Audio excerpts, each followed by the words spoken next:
Hi, Gary here again. This video is part 9 of the wooden wing building process and contains steps 12 and 13.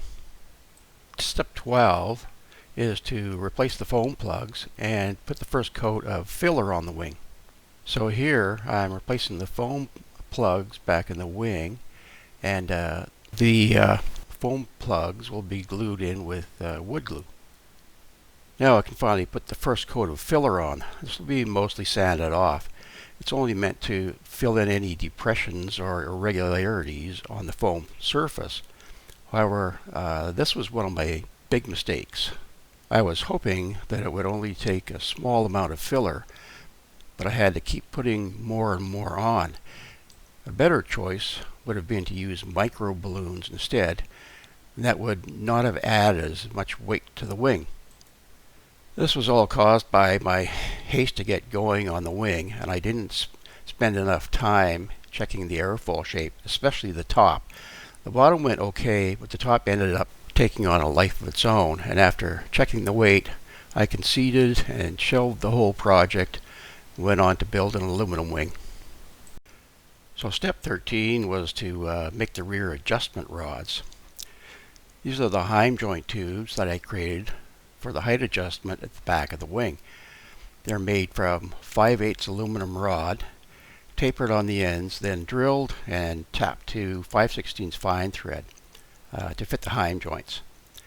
Then they were gun drilled to make them lighter and then all polished up.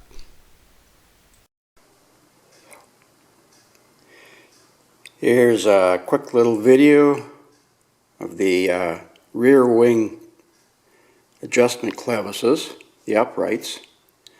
So they're just 5/8 aluminum tube, or not tube, solid 5/8 aluminum. And I turned them down on the lathe and then gun drilled them with a 1/4-inch bit that I have.